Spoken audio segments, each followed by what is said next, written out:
Hi, you all right? Yeah, you? Yeah, I'm not so bad. Yeah. You may notice we have an absentee today. Sean, where are you, Sean? Sean. See you. Unfortunately, Sean has had an attack of the Rona.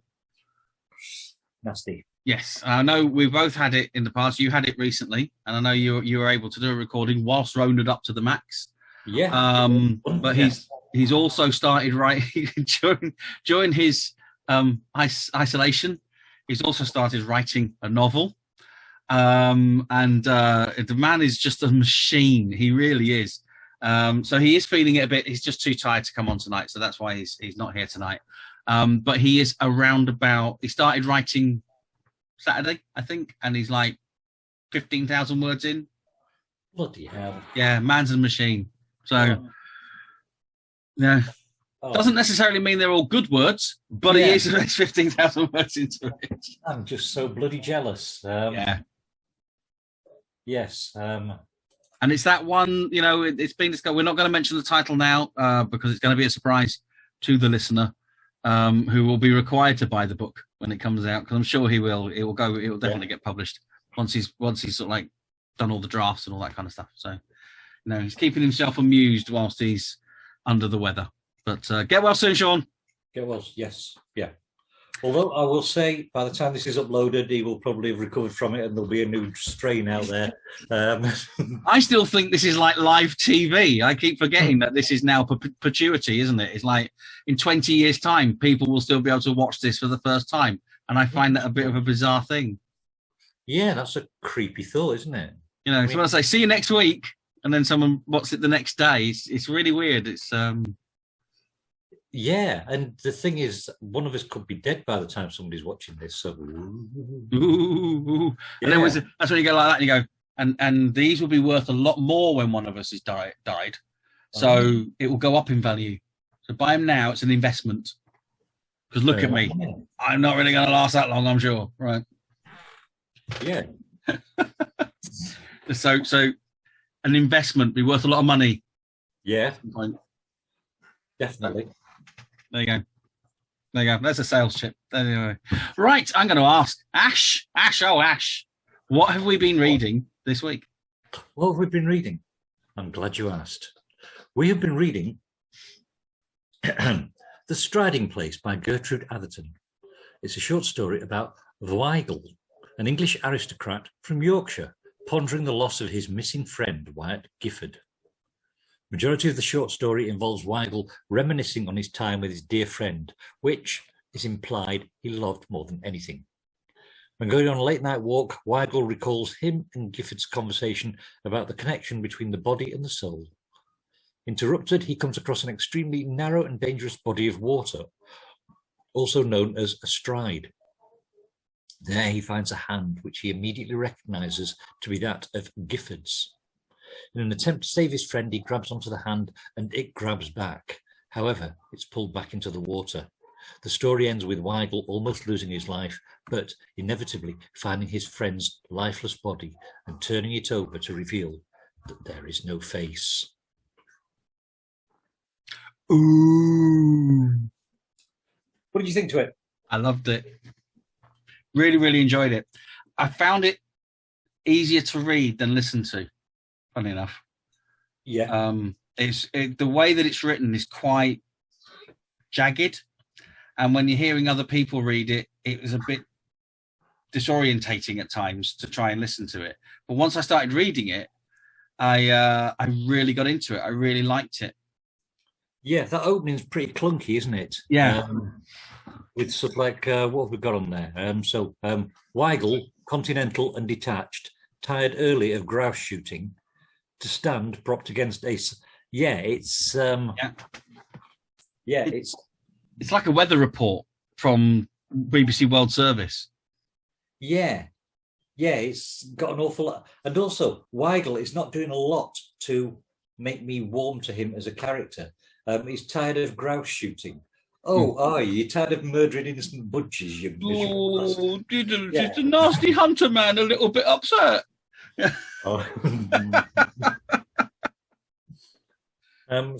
So if you are a hunter and you're watching, if you're a hunter and you're watching, Yes, in fact, Yeah. both of them, yeah. So yeah, I like this one myself, partly because it's in the West Riding of Yorkshire.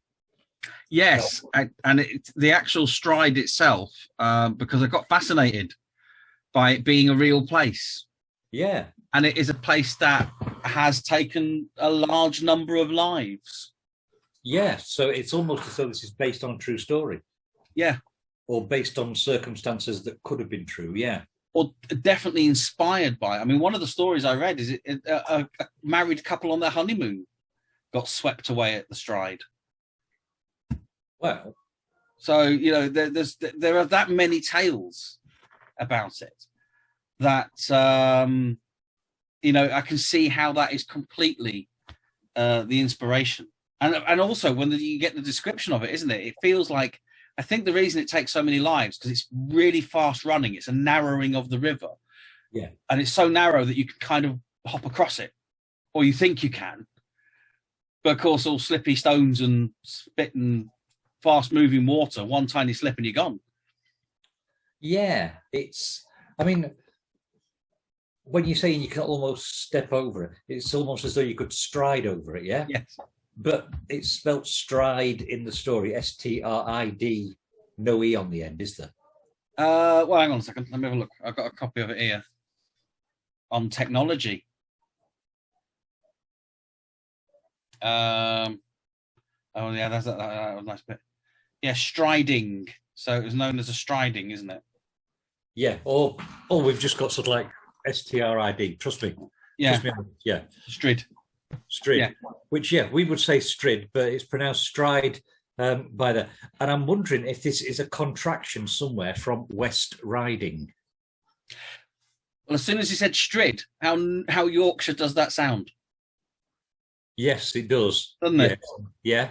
Yeah. He had a right strid on him, Yeah. It's... So, yeah, I like the fact... I mean, for me, the best part about this was where he turns that body over and there's no face. Yeah. I shat myself with that part. That was just... I wasn't expecting that at all. It was a really... because it's one of those things where you think about it, because the first shock value is no face, and you've got that whole kind of evening mystery theatre type thing going on where it's just faceless, and then you think about it, and then you think, no, this is a body that for 2 days has been lying in a fast running crook, and it's just worn his face off, and that becomes even worse. That is just, the whole body's perfectly fine on the top, and you turn it over and it's just this bone and sinewed gore because the water has just ripped his face off. Yeah. I mean, I remember reading something where someone, and it was possibly Jen Ashworth from Lancaster Uni, who was asking if there were such things as jump scares in fiction, because she didn't think she'd ever encountered any. But to me, that's a definite jump scare. Yes. You get to the end of that story, we don't know. The way that it's built up to him pulling him out of there is the fact that hand's been grasping at him. And yeah, he sort of like has been pulling him back, and there's a chance that my friend could be alive. I might have saved him. Turns him over, and obviously you don't live very long without a face. Yes. I mean, I'm not a medical doctor. My PhD is in creative writing, but yeah. Well, let's face it. In creative writing, you don't live very long without a face. Yeah, that's just one of those things, isn't it? So your PhD is good use at that point. I agree with you completely. I think the way that it's set up, I mean, it starts to really get going when it starts talking about his friend and the ideas that his friend comes up with as well, because it's just that's when the language really starts kicking in. I think the way he describes a forest as not, being promising from a distance, but being quite hollow when you get into them. And I've had that thought myself, where you see, it's a lovely, we want a dark, scary forest, and you usually get there and they're really bright and sunny, because all the side's getting in. And there's loads of that stuff going on. And the way that he obviously has massive feelings for this man as well. There's definitely a kind of bromance going on, and almost Brideshead revisited. I felt was some of the feeling of the way that it was written, as in, there's a relationship one way and not necessarily reciprocated in the same romantic interests. And yet you just didn't expect that. You expected the ghostly side of it to be the hand grasping, all the talk of the soul staying with the body in order to enjoy its funeral. So that, particularly at times of insanity, which I thought was just a wonderful idea. And then, no, it wasn't. It was a gore. There's this gore moment that you're just not expecting at all, because that's not how Victorian ghost stories end. It just completely plays with your schema. It's not how Victorian ghost stories end when they've been written by a woman. Yeah, absolutely. Yeah. And that's not me trying to be a sexist dick, as per usual. Sorry, mate. I was just going to say, I just don't. That's not what you expect from a Victorian female author at all. Yeah. I mean, I'm just gonna sort of flick to that bit now, actually, where it says that he turned to his prostrate friend. As he did so, something strange and disagreeable smote his senses. That is just amazing, isn't it? It's superb. Yeah, there was no, and that's that whole thing. That's when it starts getting into the whole. For a half moment, he did not appreciate its nature. Then his teeth cracked together. His feet, his outstretched arms pointed towards the woods. But he sprang to the side of the man and bent down and peered into his face. There was no face. That's just like brilliant. Yeah, really, really good. 4-word final sentence, and there was no face. That's Sleep well, kids. Good night. Make of that what you will. Yeah, absolutely beautiful. And as I say, it was clunky at the start, but my God, it was so worth pursuing and pressing on with. And I'm going to say this is something you said previously, actually, with some of the stories that we've read. I would say that mind you, I'm quite cantankerous when it comes to reading short stories, so I probably would have carried on. This is one of those stories I might have put down if we hadn't been doing it for tonight. Yeah, I almost certainly would have done. I've read it before for my PhD, but going back to it this time, I'd got it on audiobook, and the guy who was reading it wasn't reading it very well, wasn't making it very engaging. And as I say, that clunkiness at the beginning just made.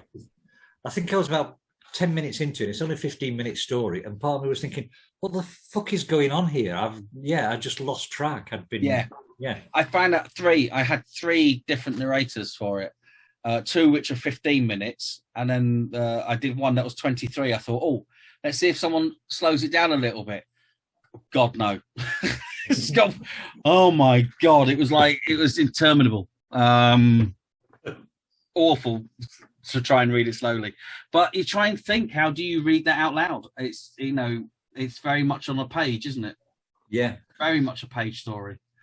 No, absolutely beautiful. And there was sort of like a Brokeback Mountain feel to the relationship between the 2 blokes in there. Yeah, but done in such a really interesting way, I thought.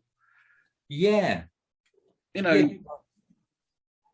it just talks about how affectionate he had, how much affection he had for this one man over all other men. And then later on, he had more affection for this one man than any woman he had known. It was the way it was done and the way it was said, I thought was really quite nice. Yeah, and I don't know whether that was done because Gertrude Atherton had sort of like been watching people as she was creating characters for this story and had decided that would be an apposite way of describing someone, or whether she was doing it so that it would be more hard-hitting when he got to finding the body and turning it over and realising he'd faced off. And he looked over the other side of the river, and there was Nicolas Cage. I wanted to take his face off. I think you might be right there, actually, because I think this is, particularly with the end bit, I think there's a lot of truth within this story That it's not just a question of hearing the stories in the area, is it? It's that whole thing of finding the body and having it, because it even has the decomposing smell going on as well. Yeah. And so the finding of the body is something that is, I think, one of the tales as well that goes on from around there, or she had witnessed it or was very close when something like that was going on. And yeah, to add all the elements, because I must admit, I was drawn into that because it came into all the way that they were talking about things at school and the way he was talking about his friendship. I felt I started to care, and this is the genius of it. It's a 15-minute long, so what, about 2,000 words, something like that. And I was really caring for the character at the beginning, hunters, right? But once we got over the whole kind of shooting of poor innocent birds going on, it then became quite intimate. Yeah. In a really, really strong way. I mean, one of the things that I've been listening to the week before were the Raffles stories. You know, Raffles, the gentleman thief. Yes. Yeah, Raffles, gentleman thief, and his friend Bunny, and they're gay. There's no getting away from it. They are one of the gayest couples since Holmes and Watson. They are just so, but in a we're not going to mention that they're gay kind of way, like Holmes and Watson. So yeah, they share a house and they go to parties together and they'll dance with women and then they'll go back to their house and then they'll rob someone. And yeah, it's just so, I got that same closeted feel about this story, as though it was someone who, I've got an affection for this person, but society is not going to allow me to say I've got an affection for this person. I'm just going to say that I love him more than any other man, and I love him more than any other woman. But yeah, I'm not going to sort of like start going on about how nice his todger is or anything like that. No, I'm just going to go, because he's my chum and we were at school together, you know. It really did. And funny enough, I recently rewatched The Imitation Game, which is the story of Alan Turing inventing his computer, and that he had a relationship with a boy at school in a very similar way, that they were just, you know, they were so connected, you know, along those lines. And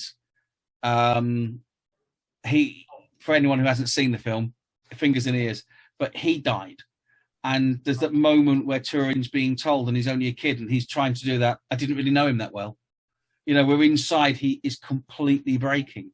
And I think there is that in here as well, isn't there? That moment when he realizes his friend is dead, and then the mutilation of the body. And then it just, because it leaves it there, you're left with those emotions. You're feeling his emotions towards his friend. This is someone he loves beyond anyone else, and he's the only one that's going out there still looking for him, as everybody else thinks he's just up to jolly japes or whatever. And you know, and he's gone and he's found his dead friend, and then it's a mutilated body, and you're not left with the response. It's left up to the reader to respond to that action with all the caring and affection that the protagonist has at that point. Brutal, isn't it? God, that is so, I mean, it's so clever when you think about it that way, isn't it? That is proper reader manipulation at that point. Yeah, and I do like manipulation. But I think all romances should be written like that. I think it shouldn't matter whether it's sort of like a same-sex relationship or whether it's heterosexual or heteronormative or homosexual. It should just be a relationship between two minds. Yes. And I think that's what Atherton sort of like puts in this story. You've got this relationship between two minds, and she sort of like skates so beautifully between, I don't care whether society thinks this is acceptable or not. This is just the way it is. And yeah, it just works so fucking well. Yeah. That's because there's no innuendo in it. Yeah. And that's quite often what you got from this sort of period of time. I think the Raffles stories are like that. And the home stories are like that. There's no innuendo in it at all. Yeah. It's down to, you know, you could almost say it's reader response and that the author never actually intended that. I don't believe that. I actually think that there is particularly of society of that time, and the way that they knew each other back then, and the way that society just worked back then. I do think that it was deliberately done, to show genuine affection, rather. And the ones that didn't understand, the ones that didn't know those kind of relationships and only heard that it existed as rumor, they're the ones that kind of wrote everything in that kind of sinister innuendo, not like Round the Horn, which is quite jovial innuendo and deliberately so. It's more that kind of some of it's quite horrid, the way that they kind of, it's almost, you can tell that they are against the concept of homosexuality. Yeah, but no, that one, absolutely loved it. Loved it, thank you. And from a creative point of view, like I say, it's nice to read something. It did remind me a little bit of the old Nurse's Story, but shorter, in the fact that once it got going, it was a brilliant piece of work. And I appreciated it for that. And as I say, again, we're in the forests, aren't we? Yeah. Forest and crooks. It's that, there it is again, that idea that everything, it's fear comes from the unknown. And West Yorkshire. And very much, actually, yeah. There's a history of be scared of West Yorkshire. And brothers, yes. Yeah. Right. Yeah, so loved it. Thank you. I thought it was a great pick. Thank you. Yeah, I really enjoyed that one. So, what have you got for us for, not next week, well, what have you got for us to read next? What have we got to read? This is what we're going to have to work on, isn't it? What have we got to, the next episode will be, I was going through my book collection, and there's books that have been on my shelf for many, many years, a lot of years. And I used to be a member of a horror book club because I used to like the idea of just getting books in the post. It was fantastic. So this book has been sat on my shelf since around about 1993. And I used to dip into it, but I haven't been in it for a long time. It's called The Television Late Night Horror Omnibus. Right? Right. And it's basically all the short stories that were used in anthology TV programs on American TV. All right. Right? So I thought, you know what? I'll have a little look at that because I haven't looked at this for a long time. So you have a lot of different things. There's all the different TV shows with things like Appointment with Fear, Suspense, Lights Out, Danger, Tales from Tomorrow, Alfred Hitchcock Presents. So these are all the different things. Some of them are more contemporary. I mean, there's a version of The Monkey's Paw in here, which was on Orson Welles' Great Mysteries. All right. For example. The Outer Limits did The Duplicate Man by Clifford D. Simak. But I thought we'd go back to H.G. Wells, because H.G. Wells is mainly known for his science fiction work and being one of the fathers of modern science fiction, not of science fiction total, but of modern science fiction. But not many people realise how much horror he wrote. And we read The Door in the Wall by H.G. Wells. So much so it inspired me to do an adaptation in a stage play. So I thought we need to read some more. So The Tales of Tomorrow, which was from 1951 to 1954 when it was all broadcast, they did an adaptation of H.G. Wells' The Crystal Egg. Crystal Egg. Egg. Yes. The Crystal Egg, right. Not the Crystal Maze, not Crystal Meth, but the Crystal Egg. Crystal Meth. The Crystal Meth would have been a great one. That will go with... No, this is The Crystal Egg. And it was an adaptation. So the short story is in here. Wonderful, ready for me to read that. So yeah, there you go. We'll go back, do a bit of H.G. Wells and investigate some of his more lesser known horror. H.G. Wells. Can't wait. Brilliant. Can't wait. Hopefully we'll have, I'm sure we'll have Sean back next time, which will be fantastic. And hopefully we'll have all you sat there at home or on the tube or in the Houses of Parliament watching this whilst you're supposed to be having a mass debate. Yes. That was just so clever, that. Yeah. Thank you. I've been working on that one. But anyway, see you all later. TTFN. Bye. Bye.